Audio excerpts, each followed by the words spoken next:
Live from New Delhi, you're watching DD India Live, India's voice to the world. I'm Mark Lynn. Namaskar. Coming up in the next 30 minutes.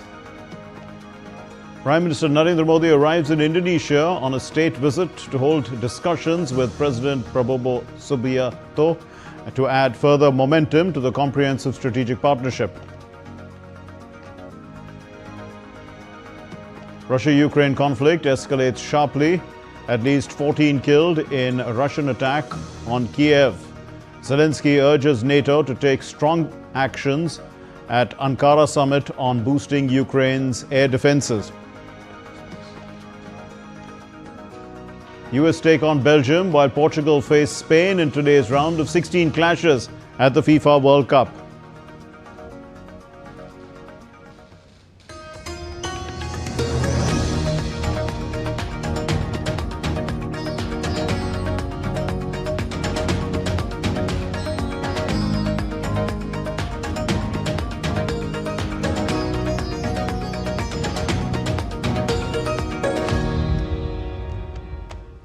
Prime Minister Narendra Modi arrived in Indonesia on a three-day official visit from the 6th to the 8th of July.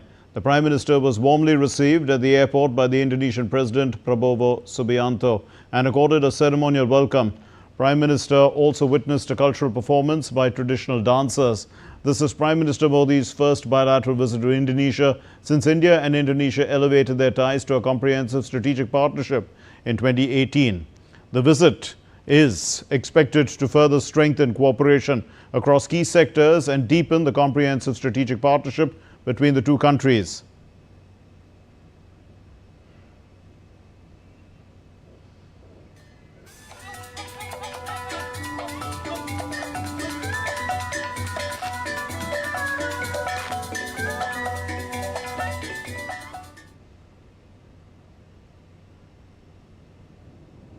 In a special gesture reflecting the warmth of bilateral ties, fighter jets of the Indonesian Air Force escorted Prime Minister Narendra Modi's aircraft from the moment it entered Indonesian airspace until its landing in Jakarta. The rare military escort underscored the high importance Indonesia attaches to the Prime Minister's visit and symbolized the close strategic partnership between the two countries.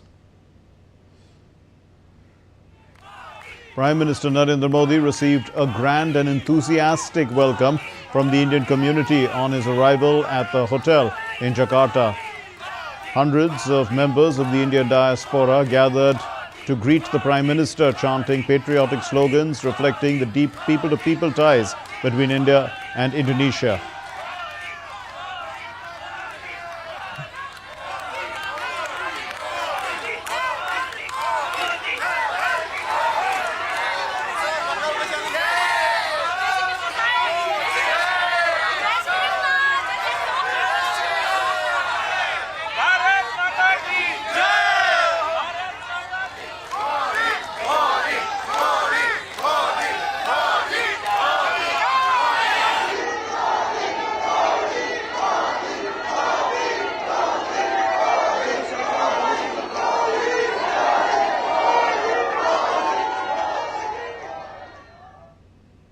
India's rich cultural heritage was on full display during the special welcome program.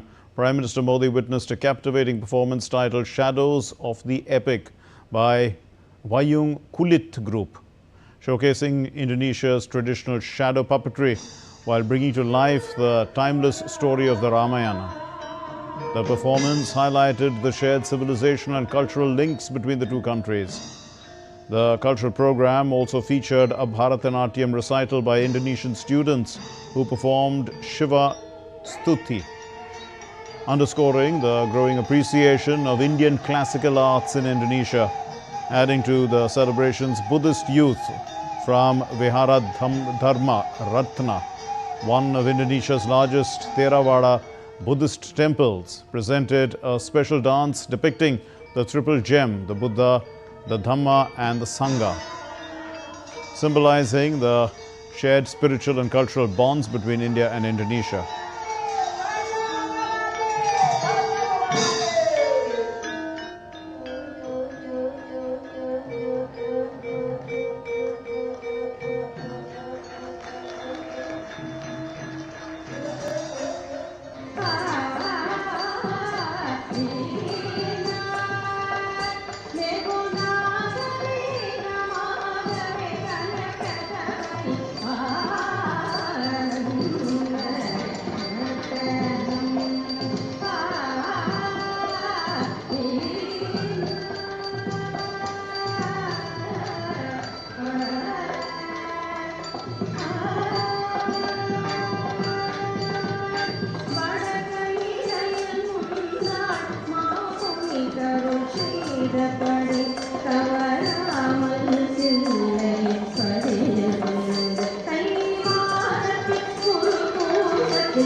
Prime Minister Narendra Modi received a warm welcome from the Indian diaspora in Indonesia.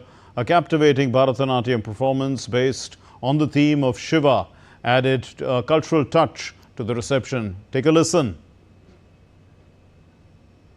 And Prime Minister Narendra Modi's Jakarta visit began with a grand cultural performance where the Indian diaspora wholeheartedly welcomed Prime Minister Narendra Modi. Interestingly, the Indonesians performed Bharatanatyam in honor of Prime Minister Narendra Modi, and Prime Minister also interacted with the performers. First of all, many congratulations to you for such a splendid performance, ma'am. Thank you so much. It's a proud moment because staying away from India, still we uphold our traditions and feel so proud every moment we represent our culture. Is something which fills our heart with joy, which is something very dear to us. So this dance of Shiva is what we wanted to represent because he is the god of dance, and they did wonderfully. And all the students are Indonesians. When we talk about it, how difficult was it to make them understand, or how easy was it for you to make them understand, you know, the particular concept, and especially giving those emotions to the performance? Yes, actually we think it is difficult. In fact, it is so easy because we share a culture. We share stories. We have such common narratives, right? So I don't need to do much hard work. If the song is in Sanskrit, I just say it to them, explain it to them, and they are very receptive. They are very dedicated, and that is what makes my job a bit easier. This dedication, I feel we have a lot to learn from them. So Indonesia is teaching India something, which is humbleness and dedication. And that was a brilliant performance by the students here who performed in front of Prime Minister Narendra Modi. And now the second day of Prime Minister Narendra Modi's Jakarta leg will visit with a lot of actions, with a bilateral also which is scheduled with the President. Will get you all of that straight from Ground Zero. Stay tuned to DD India. This is Deepika reporting for DD India from Jakarta with camera person Ramakant. Updates now on the Ukraine conflict. Fresh Russian missile and drone strikes have once again underscored the continuing intensity of the war in Ukraine. Just a day before NATO leaders gather in Turkey for a key summit, Russia launched a major overnight attack on Kyiv and its surrounding region, firing ballistic missiles and drones that killed at least 14 people and injured dozens. Ukrainian authorities said residential buildings were hit, while Russia claimed it had targeted military and industrial and energy facilities. Meanwhile, in Crimea, officials said a Ukrainian strike temporarily disrupted electricity supplies in Sevastopol. The latest escalation comes ahead of the NATO summit in Ankara, where US President Donald Trump is scheduled to meet the Ukrainian President Volodymyr Zelenskyy before holding follow-up talks with the Russian President Vladimir Putin. Meanwhile, Ukraine's President Volodymyr Zelenskyy has urged NATO to make strong decisions at NATO's summit in Ankara. Zelenskyy wrote on X, and I quote, "It is critically important that the world, first and foremost the United States and our European partners, come out of the NATO summit in Ankara with strong decisions in support of our defenses and thus the protection of the ordinary people's lives." Zelenskyy further added that as long as Patriot missiles remain in our allies' stockpiles, Russia is only encouraged to keep vanquishing residential buildings. The US President and the United States and Europe have enough strength to stop this terror, is what Zelenskyy said. Russia's defense ministry reported that its forces downed 613 Ukrainian drones overnight across Russian regions in one of the largest such attacks to date. Ukraine deployed a total of 625 drones targeting port and oil infrastructure, according to Moscow. Separately, Ukraine's top drone commander Robert Brovody confirmed that Ukrainian forces struck 2 vessels of Russia's Shadow Fleet in the Sea of Azov. Each tanker was carrying around 7,000 tons of fuel from the Russian port of Taganrog to occupied Crimea. The strikes highlight the escalating use of drones in the ongoing conflict. The Kremlin stated on Monday that the US President Donald Trump has maintained a consistent position on the conflict in Ukraine, rejecting claims that he frequently shifted his views. The remarks came after Trump held a nearly 90-minute phone call with Russian President Vladimir Putin on Saturday, just days before the NATO summit in Turkey. According to officials, the two leaders discussed a range of issues, including the ongoing Russia-Ukraine conflict. US President Donald Trump has a fairly consistent position. All these claims that he supposedly changes his view like a weather van are of course untrue. He is consistent and convinced in his understanding of what is happening. Most importantly, he is open to hearing the information that Putin communicates to him. Secondly, both President Putin and President Trump have an understanding that their contacts will remain in the near future. The US President Donald Trump has once again taken aim at European countries over military spending ahead of Tuesday's NATO summit. DW correspondent Chiponda Chimbelu joins us from Berlin with more on this dispute and what it could mean for the defense industry. Chiponda, what's behind Trump's latest criticism of European allies? Well, it's probably worth looking back at what happened during the last visit of NATO chief Mark Rutte to Washington late last month. During the meeting between him and the US president, Trump complained about European allies and their reluctance to support the United States during its war against Iran. So the latest criticism over military spending may very well have more to do with that. Now, many European countries are raising their defense spending. Take Germany, it was ranked second in defense spending in NATO last year, and that's according to the alliance's annual report. Now, Europe's biggest economy increased its military spending by more than 20% last year compared to 2024. So it is unclear what the US president was actually basing his figures on. And that's why we heard the German Chancellor Friedrich Merz say that his country has nothing to hide when it comes to military spending. So what are the expectations going into tomorrow's NATO summit? At the last meeting between Rutte and Trump last month, the NATO chief took boards displaying how much European countries are spending on defense with him into the Oval Office. And one was actually titled the Trump Trillion. Now, Rutte has been desperately looking for common ground between Washington and its European allies, and he has placed defense production at the center of this year's summit in Ankara. Now, the expectation is that the NATO chief will unveil what he calls a defense industrial revolution, and that will include tens of billions of dollars in contracts and procurement deals for Europeans who are looking to boost arms production. And Rutte will also likely point to the benefits for Americans. An expert DW spoke with said that he expects Rutte to make the economic case for NATO to the US president. Now, in a recent interview with the Financial Times, the NATO chief said that Europe's push to spend more on defense is actually sustaining 195,000 defense jobs in the United States through $300 billion in arms orders. And also, Chiponda, what impact could all this have on the defense industry? Even more money. Now, last year, defense spending by European countries and Canada reached a record $574 billion. And at the summit this week, NATO's European members and Canada are expected to pledge to give Ukraine $80 billion in military aid this year and next year. And that's according to the news agency AFP. But there are production issues which Mark Rutte spoke about in the interview with the Financial Times. And the NATO chief pointed to the fact that he believes that there is a shift in the mindset of European and American arms producers, with more production lines and more shifts being added. And it is also a shift that we are seeing in Germany as well, with some auto industry suppliers and even car makers looking at how they can potentially pivot to supplying the defense industry and maybe even making arms as the defense industry, of course, continues to expand. The United Nations Secretary General on Monday warned that artificial intelligence is developing faster than anyone can keep up, urging the need for global harmonized rules to reduce potential risks, especially to children. Speaking at the first ever government-level global dialogue on AI in Geneva, Antonio Guterres emphasized that innovation needs guardrails.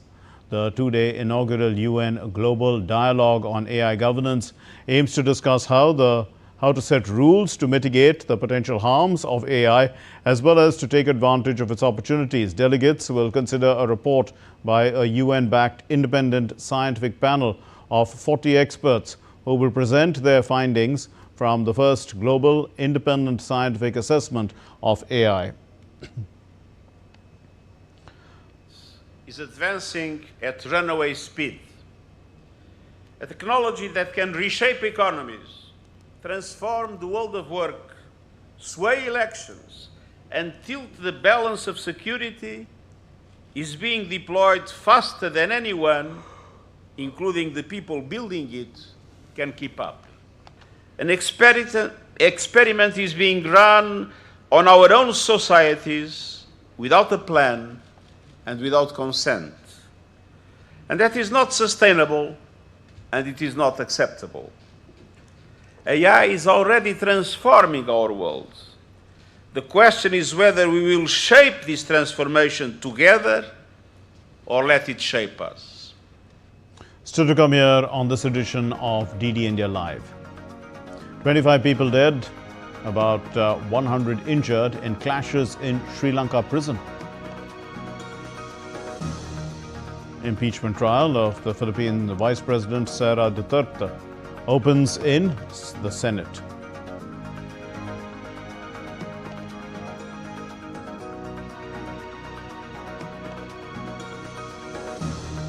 And wildfires rage across southern Europe, forcing thousands of people to evacuate their homes.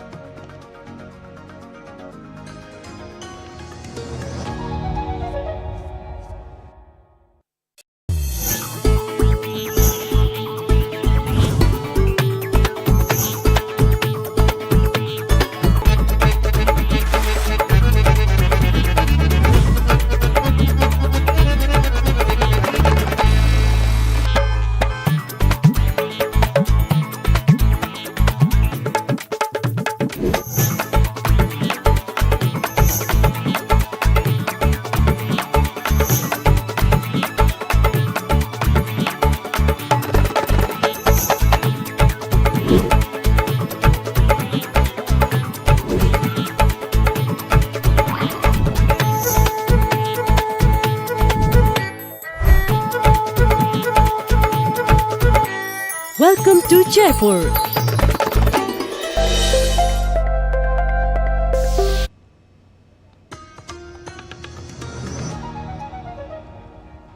You're watching DD India Live. My name is Mark Lin. The impeachment trial of the Philippines Vice President Sara Duterte began on Monday in a landmark case that will determine whether one of the country's most powerful and popular political figures can remain eligible for the 2028 presidential election. Conviction requires the votes of at least 16 of the Senate's 24 members. Duterte denies wrongdoing and says that the case is politically motivated. The first impeachment trial of a Philippine vice president centers on allegations that Duterte misused public funds, amassed unexplained wealth and threatened the lives of President Ferdinand Marcos Jr., the First Lady and a former House Speaker. Thousands of protesters marched towards the Philippine Senate demanding the senator judges convict her. It remains unclear how long the trial will last, with procedural deputies and disputes, procedural disputes, witness testimony, and also the presentation of evidence likely to shape its pace. At least 25 people were killed and nearly 100 others injured as violent clashes took place at a prison in Negombo, which is in Sri Lanka, and this has entered the second day on Monday. The violence began on Sunday when the rival groups of the inmates, they clashed inside the prison, leaving 2 dead and 38 injured. During the unrest, a group of female prisoners climbed onto the roof of the facility in protest. The injured were taken to nearby hospitals for treatment, while 2 critically wounded inmates were transferred to the National Hospital in Colombo. According to local media reports, fighting resumed on Monday, pushing the death toll to at least 25 and leaving dozens more injured. Planes dropped water on a wildfire burning in southwest France on Monday that has forced thousands of people to evacuate and towns and villages inland.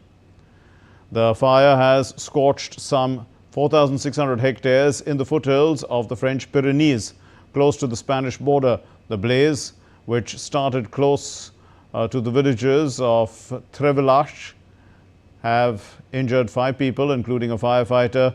It is burning in the vicinity of the 3rd stage of the Tour de France cycling race. Local authorities have closed the leg to the public to allow emergency services easy access to the area. The European Union said on Monday it was deploying 4 water-bombing planes to help firefighters battling a major wildfire in southern France. To help France, we have mobilized 4 planes from our rescEU fleet. They are right now moving from Sweden and Cyprus, and they will be still today in France, operating tomorrow in the area close to Perpignan.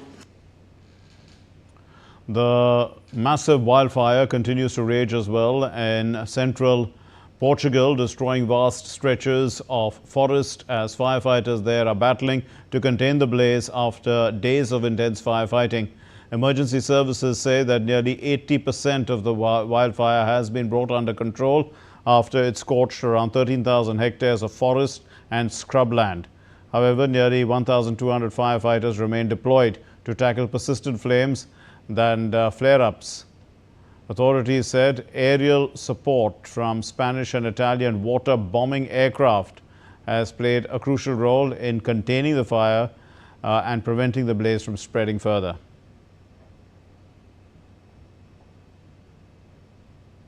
News now from home, and India's Home Minister Amit Shah has attended the 5th Foundation Day celebrations of the Ministry of Cooperation in New Delhi on Monday. In fact, he is the Minister for Cooperation as well. The ceremony was held in line with the vision of Sahakar Se Samriddhi, which means prosperity through cooperation. During the event, Amit Shah inaugurated and laid the foundation for key projects, including 135 grain storage warehouses with a total capacity of 75,000 tons, 85 newly inaugurated warehouses and 47 additional warehouses through virtual foundation laying.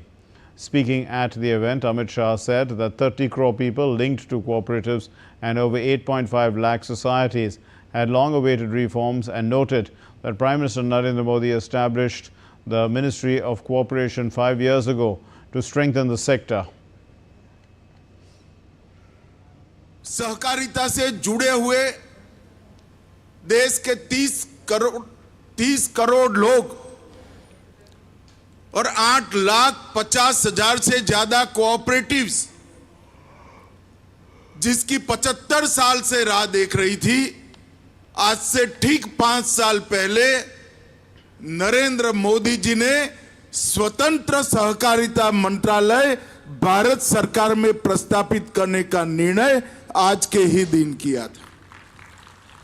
Union Minister of Railways Ashwini Vaishnav on Monday reviewed railway preparations for the upcoming Jagannath Rath Yatra at Odisha's Bhubaneswar. Minister Vaishnav inspected arrangements for the smooth movement of devotees ahead of the annual festival. The minister is also set to oversee the flagging off of 2 new trains to boost connectivity to Odisha. The minister will flag off the Puri-Koraput Express and the daily Brahmapur Udhna Surat Amrit Bharat Express from Bhubaneswar to Puri and Brahmapur stations. These services aim to enhance passenger convenience and regional connectivity ahead of the grand festival. Railway हमेशा low income और middle class families की सवारी है, इसलिए बहुत ध्यान दिया गया है कि हमारे अफोर्डेबल सर्विसेज ज्यादा से ज्यादा बढ़े। और आगामी समय में पुरी में महाप्रभु जगन्नाथ जी का रथ यात्रा का पावन पर्व है, उसमें 300 से अधिक स्पेशल ट्रेन चलाई गई। Relentless monsoon rains and strong winds continued to lash Maharashtra on Monday, disrupting normal life and forcing the adjournment of the Maharashtra Legislative Assembly.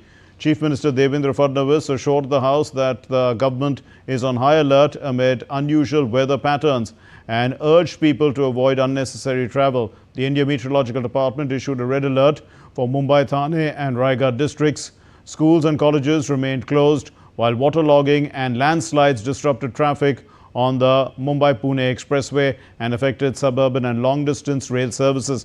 Private offices were advised to allow work from home, and non-essential government offices in Mumbai operated only half-day. And now let's look at updates from the FIFA World Cup.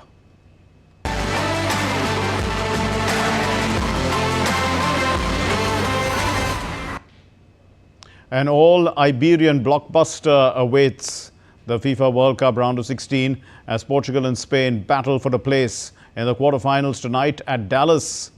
And the two neighbours renew one of international football's fiercest rivalries, with added intrigue after Portugal edged Spain on penalties in last year's UEFA Nations League final.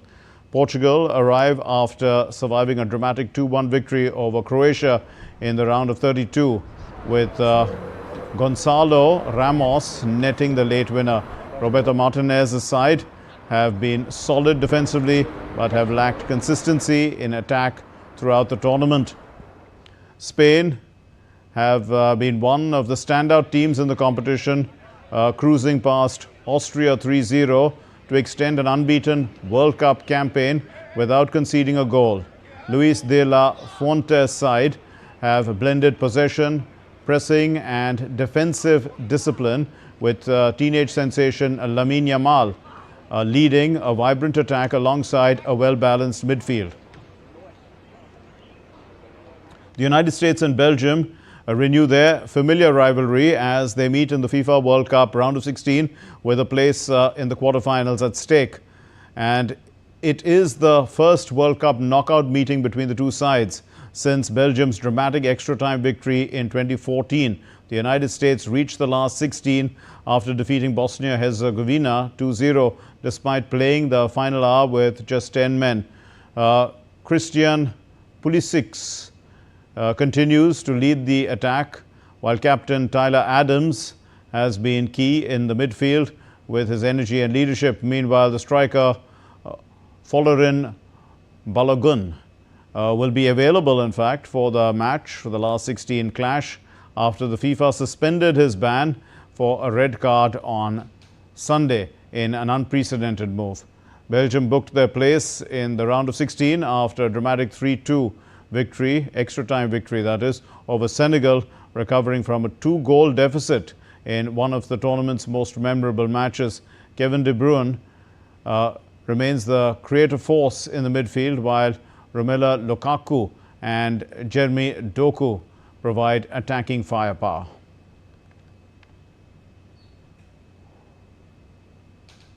That's all we have in this edition of DD India Live. Let's know your thoughts on the news of the day. For those of you on the go, get the latest news and updates from India and across the world on the DD India mobile app. It's available on Android and iOS platforms. Scan the QR code and download it now. We'll be back with more news as it breaks here on DD India. I'm Mark Lynn from all of us here in Delhi. Thank you very much for watching DD India Live. Namaskar.